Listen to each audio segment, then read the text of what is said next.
What's up, GQ? I'm James Laporta. I'm a former U.S. Marine infantryman, and this is The Breakdown.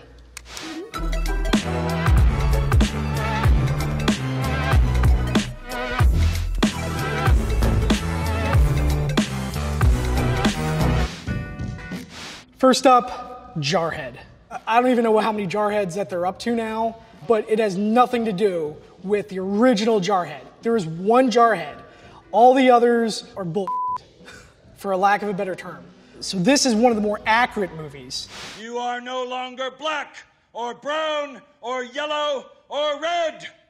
You are now green. Before I've even started, I'm seeing things that are standing out to me. His haircut is correct. When guys enter boot camp, the first thing you're doing is you're getting your head shaved.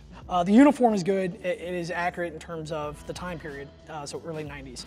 What is absolutely ugly is the back. Barracks are, especially recruit barracks, are not that white.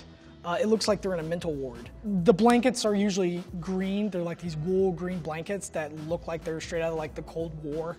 So that is what stands out to me. I mean, what is accurate is, yeah, the bunks are made, and that is exactly how you would hang your towels. Usually, some guys, they wouldn't even get under their bed, because when you're getting woken up at like 3:30, 4 in the morning by drill instructors, you don't have a lot of time. You have to, everything is sort of on a countdown. And so they don't even get under the covers. They just sort of sleep on top of their bed. You know, so it's already made, and they just have to sort of straighten it up. You are now green. You are light green or dark green. Do you understand? Sir, yes, sir! Go back. Okay, so that is all accurate. That's called standing on line. You have to do that a lot. I used to hide behind a stanchion.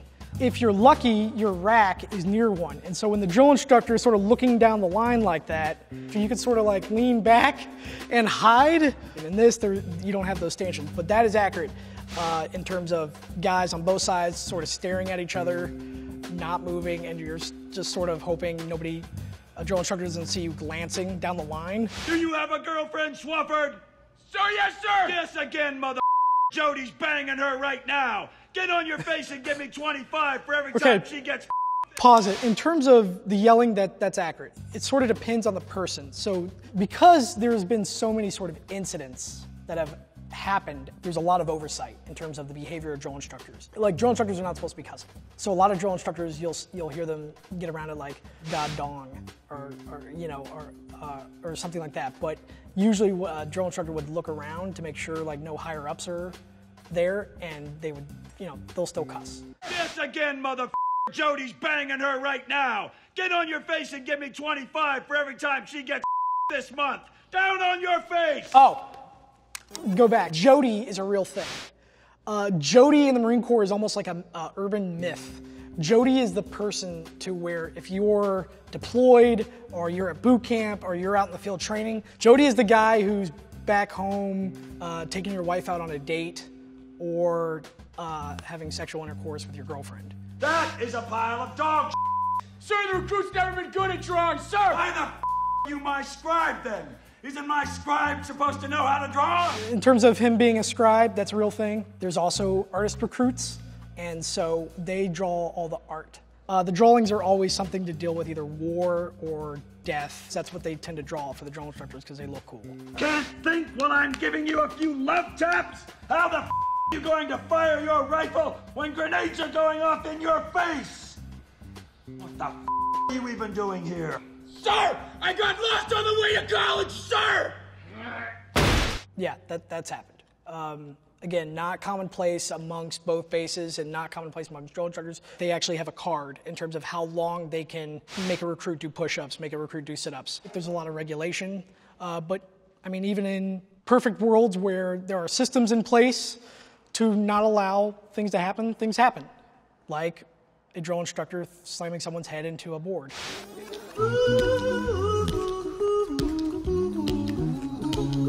Stop right there. This is, even though this is very subtle, this is incredibly accurate. So this is what is known as a boot drop. So basically what has occurred is these Marines have graduated boot camp, right? From there, they'll have like a week off. I think it's like 10 days. And then from there, they'll go to the School of Infantry. But the reason I wanted to pause this is because there is a fear in all these Marines, and it's the same fear that I had. Those Marines standing on sort of the catwalks of the upper decks are looking down at these brand new guys. You can imagine some of them are already veterans themselves from war. And so you're just staring at these guys who are going to eat you alive. I was severely hazed, sort of when I first showed up to my first unit. You know, it took me many, many years to realize after that that they were dealing with things that they probably should have been in therapy for. It wasn't because me being the new guy, it was because they had just come back from seeing their friends die in Iraq.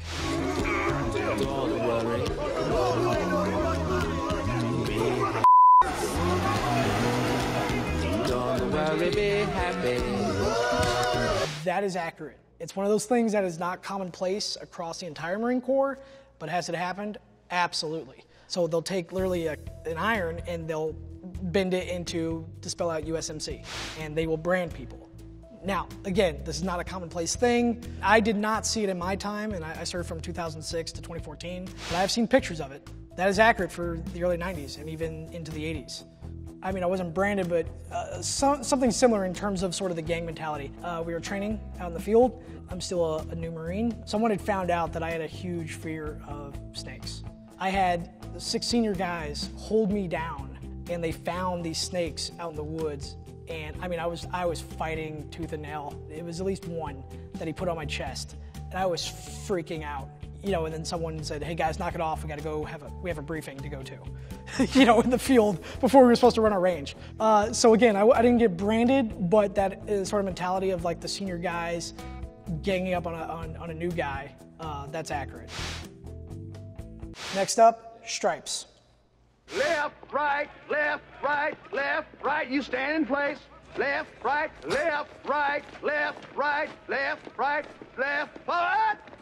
All right, let's rewind that. So in marching, you're supposed to start on your left foot. Everything has some sort of meaning behind it. You're judged down to the inch, you know, in terms of badges and ribbons have to be at a certain inch. The guy in front of you is supposed to be 40 inches from your chest. Everything has a structure to it. But it takes a while for some people to get the hang of marching. Drill instructors have a couple of tricks.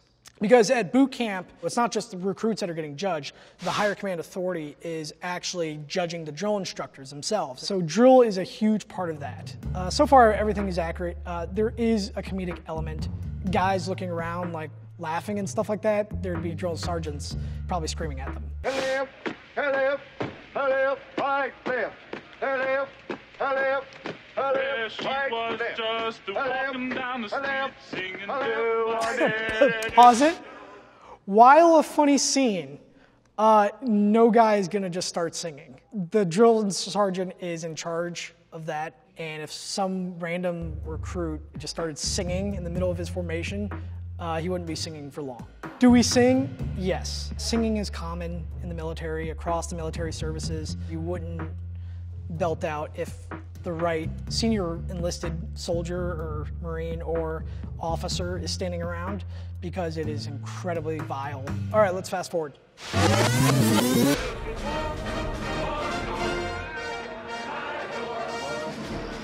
Pause.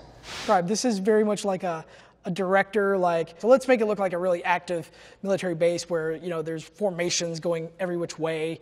And it happens, but it's like, it comes off as fake to me. All these tanks driving by and all these formations and, you know, all at the same time. Because you got to think about it. Bases themselves are also small cities. There are tons of civilians that work on base. Yeah, overall, they got the basic idea right, but they are taking what we would call artistic liberties. Next up, Hacksaw Ridge. It's a true story. Desmond Doss, yep, Medal of Honor recipient, World War II. And so he served as a combat medic, but at that time, combat medics didn't carry weapons. They just tended the wounded. They wanted to put him on the front lines and be in the infantry. And he was a conscientious objector and went to a court-martial, but he won. Constitutionally, the Army was were violating his rights, but he went on to earn the Medal of Honor. Yeah, so real story. And a crazy story. Come on, ladies, pick it up, move it, I want to see some fire here. A little hustle. Show me something. Run like you mean it. Down, down, down. Let's go. It's back time, boys. It's back time. Those obstacles, I've seen them. It really depends on the base, but those are common. Even, you know, the sort of where they have to climb up and go down. These are specifically called circuit courses, or this could even pass for the O course, which is an obstacle course. Do you guys usually race on obstacle courses? So yeah, especially if it's like a timed event, you know, you have this long to get through the obstacle course. So he's got a clipboard right there. It's a timed event. So yeah, people are racing to try to get the best time. Heartbreak Ridge, yeah. What kills me about this, the one thing I've never been able to live down about this movie is, if I remember correctly, there's supposed to be a Camp Lejeune. There is not a single mountain near Camp Lejeune, North Carolina. Obviously, they're in California. That ruins it for me. Accurate, this is not boot camp. They're already in the fleet. You know, they're shooting M16A1s, came out of the Vietnam War. A lot of people don't know that the lower half of an M16A1 in Vietnam is plastic, and actually it was developed by Mattel. So this is all accurate. This is a regular firing range. It's common in both boot camp and in the fleet. So what's not accurate is you'd have way more people because, you know, shooting guns, safety is paramount, and things can go wrong when people start shooting weapons. So that's why there'd be way more people. That's accurate. So those are called the pits. And actually that one person just put up a lollipop. There are these carriages down there in the pits. You can see them. There's Marines down there. They're putting targets up. Those are point targets, and they're bringing them down. So if someone shoots, they'll bring it down, they'll mark where the shot was, and they'll put it back up and show where the shooter shot. But that's all accurate. There's a red line in the pits, and if you stay behind that red line, you won't get shot. However, I was on the range once. A drill instructor got shot in the leg. So the round hit the carriage, either the left or right side of the carriage that's holding the target, and ricocheted and hit him in the leg, despite him being behind the red line. Nothing wrong with that rifle. Keep it tight. My weapon's jammed. What the? First, I want to know what, I would love to know what yard line they're on where he hit that. So we shoot from the 200 yard line, the 300, and the 500 yard line. It's because I'm questioning that accuracy. Putting that aside, people flagging the line happens all the time, and it is scary. They lack muzzle awareness. They lack just common sense thinking of like, I need to keep my weapon pointed down range. I mean, they would be immediately kicked off the range because that is incredibly egregious and incredibly dangerous. But yeah, that happens a lot. Profile's never gonna make it back to the barracks. Powers is cold-blooded, man. What is inaccurate right there is, for as rough as and disciplined as Clint Eastwood's character is, and he's trying to instill discipline into this recon platoon, he would not have them walking around without their chin straps undone. Wayne, if you ever watch John Wayne movies, he always had his chin strap undone. Middle of combat, and somehow his helmet never falls off. All right, next up, Full Metal Jacket. Ollie Emery was, there's a great story about how he sort of worked his way into getting this role. He was the military advisor for Stanley Kubrick on this movie. He was not meant to be in the movie, but the actor that they had hired to be the drill instructor, it just wasn't that. And Ollie Emery was in the Marine Corps, was a staff sergeant, and was a drill instructor in real life. And he just had that sort of rhythm. Drill instructors have a certain rhythm to how they speak, how they yell. Drill instructors are putting on a character. Nobody's walking around angry all the time like that. Private Pile, if there is one thing in this world that I hate, it is an unlocked footlocker. You know that, don't you? Sir, yes, sir. If it wasn't kids like you, there wouldn't be any thievery in this world, would there? Sir, no, sir. Get down! Well now, let's just see if there's anything missing. That is no different from then to when I went through boot camp in 2006. That is completely accurate. There have been many people who have gotten their complete footlocker wrecked by a drill instructor. I've seen complete rooms wrecked by drill instructors for a towel being out of place or a rack not being made correctly. And so if there was a footlocker that was unlocked, well, we got to see if anything is missing, and they are going to dump your all over the floor. And then they're going to give you like 30 seconds to collect it all and to put it back in the same order. Usually, if it happens to one person, it's going to happen to the rest of the platoon. You do everything as a unit. There isn't an individual. Everything is done as a team. And so if one person's getting punished, at some point, the rest of the platoon is going to get punished. So you're only as strong as your weakest link. That's sort of the whole idea. But no, drill instructors, it's actually a really hard life. Drill instructors, their first cycle, lose an incredible amount of weight. I knew one guy who lost literally like 30 pounds inside of 3 months. I mean, because it was just nonstop. Your job is really to make everyone's life miserable and just to go around and yell all the time. You people have not given Private Pyle the proper motivation. Pause. Absolutely accurate. When he says you have not given Private Pyle the proper motivation, there's a subtext to that. He's speaking in code. And the way I see it, ladies, you owe me for one jelly donut. Now get on your faces. Open your mouth. They're paying for it. You eat it. Ready? Exercise. 1, 2, 3, 4. Pause. Hazing will be disguised by other names, such as training or motivation. But what they really mean is we need to haze him into compliance. And that's what he's really saying there. I once got, I think it was 9 stitches under this eye. I wasn't doing a push-up right, and I got kicked in the face by a private who I outranked, but he had been to Iraq, and I hadn't. So despite me outranking him, I didn't in terms of the social hierarchy. Full Metal Jacket overall is accurate, especially for the time. So this is occurring during Vietnam. Full Metal Jacket is probably responsible for recruiting tons of Marines into the Marine Corps. It's the movie I watched. When they're thinking about going into the Marine Corps, they look at Full Metal Jacket, or they look at Full Metal Jacket and they're like, well, I'm not gonna go in the Marine Corps, I'm gonna go in the Air Force or the Navy, some other service. There were some egregious moments, but most of what I saw is taken from real life. And I think when service members or veterans are looking at TV shows or looking at military movies, that's sort of what we're looking for.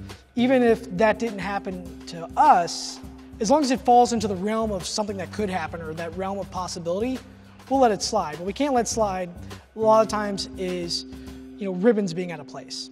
And that's where it's sort of like, why didn't you just do a little bit of research before you started writing a script? And that's where it drives us insane. I'm James Laporta. Thank you for watching The Breakdown.